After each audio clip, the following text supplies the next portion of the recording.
কোরআন শিখাও ছেলে মেয়েকে ওহে মুসলমান, জান কবজের সময় তোমার হইবে রে আসান, জান কবজের সময় তোমার হইবে রে আসান। একটি ছেলে আলেম হলে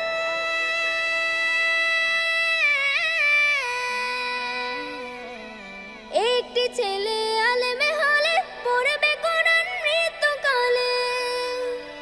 ভেগে যাবে মদদ শয়তান, ভেগে যাবে মদদ শয়তান, থাকবে রে ঈমান,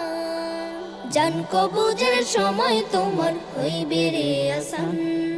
জান কবজের সময় তোমার হইবে রে আসান। কোরআন শিখাও ছেলে মেয়েকে ওহে মুসলমান, জান কবজের সময় তোমার হইবে রে আসান, জান কবজের সময় তোমার